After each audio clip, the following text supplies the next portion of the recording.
Guys, ito na yung piano na in-order namin sa Shopee from a YouTuber din na nagbebenta siya ng mga musical instrument and doon namin siya nabili.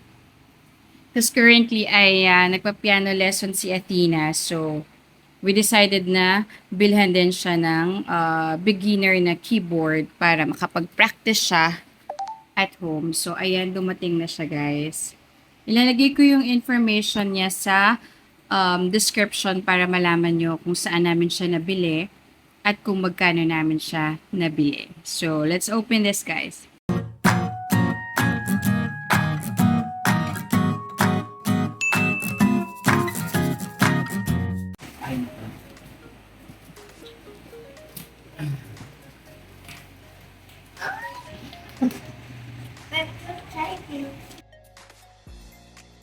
So, i-check din natin syempre if kumpleto yung mga kasama niya sa loob.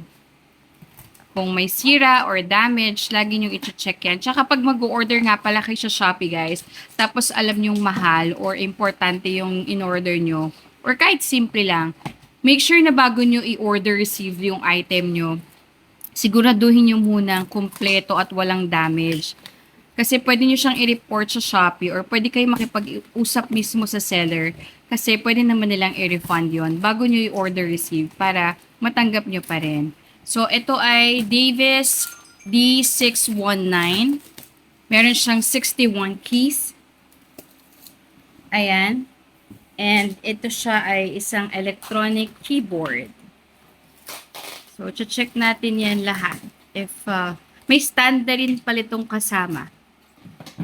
If hindi ako nagkakamali. So, and adjustable ang stand sa pagkakaalam ko. So, sana nga adjustable talaga siya. Ayan, nakalagay si Davis. So, check nyo siya, guys. Meron din yan sa Shopee. And ito ay 610 pala siya, hindi 619. Davis 610. Actually, inas ko talaga to sa YouTuber na yon, sa seller mismo, kung ano yung magandang pang beginner talaga. And dinemo niya to sa akin sa video. So, napakabait ng seller nito. Kasi dinemo niya lahat isa-isa. Chinek niya ang mga keys before niya i-ship out. Ayan na siya. OMG, right? So, what's that? Adapter. For the power. Okay, for the power. So, power adapter pala yun. Hirap na hirap ang ating Popshi MJ. Kasi mabigat siya. Mabigat siya, guys. There's a songbook and manual. Demo. Meron din. Alam ko may free stickers. Ayun, may free stickers din siyang kasama. And yung songbook stand. So, after natin ma-open to, i-check natin later bawat keys kung nakarating din siya sa atin ng kumpleto yung tunog ng bawat key. So, makikita nyo dito, meron siyang learn and play keyboard. Parang manual niya and meron siyang mga, parang, ano tawag sa ganito, Dad?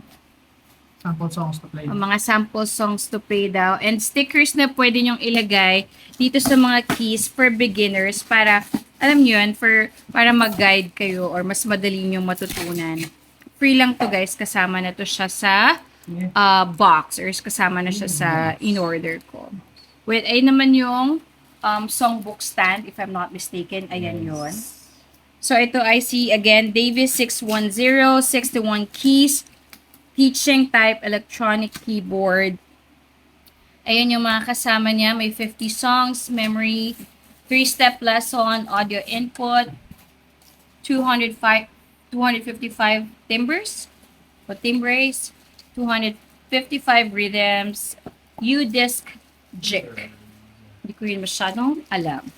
So, pag-aaralan pa lang natin. So, ayan na siya, guys. Ayan, meron siyang kasamang owner's manual. And another, parang learn and play keyboard manual din. Meron pa siyang kasama. For with God, nothing will be impossible. Pray, research, and practice. Thank you and God bless you. That's so sweet. Thank you, seller. Ang natin bago nag-install. So, ayan. Lalapit ko malapitan para makita ninyo. Ayan. Ayan yung nakalagay na mga 255 timbers. And meron din siyang 255 rhythms. So, may 50 songs na siya. Ayan yung mga keys. Nakasama dito sa mismong keyboard. Speaker.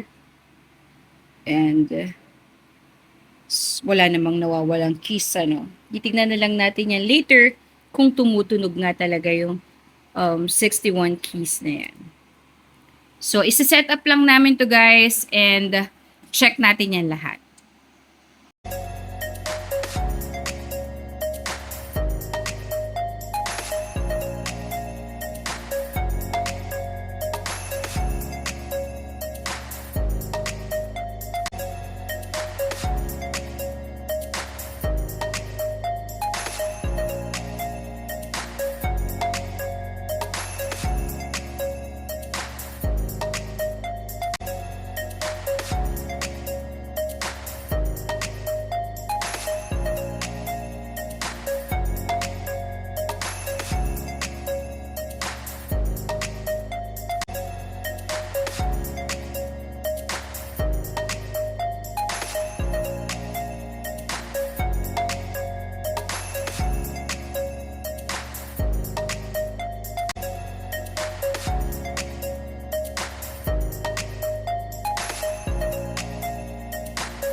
So, ayan guys, isa-check na natin kung tama yung mga keys or may mga tunog talaga yung mga keys.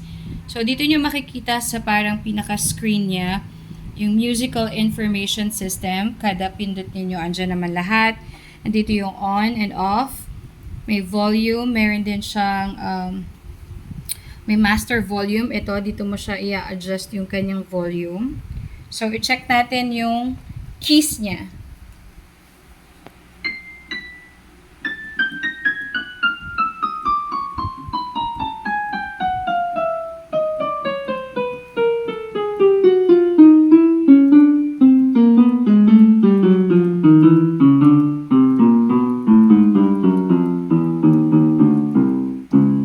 Ayan. Okay naman lahat ng keys niya. Gumagana naman. So, if you figure out na lang namin dito yung iba pang mga keys, no? Pero just to inform you lang guys, ayan naman yung mga, complete naman yung mga keys. Wala namang nawawalang buttons dito. And gumagana din yung volume niya. And okay siya lahat. So, ayan na guys. Okay naman siya. Ngayon, itatry siya ng baby ko. Since nagpa-piano lesson siya, so tingnan natin kung gumagana siya at kung may natutunan nga siya. Char. Ayan guys, wait lang. So this is my little girl, Athena. Go show us how do you play your piano.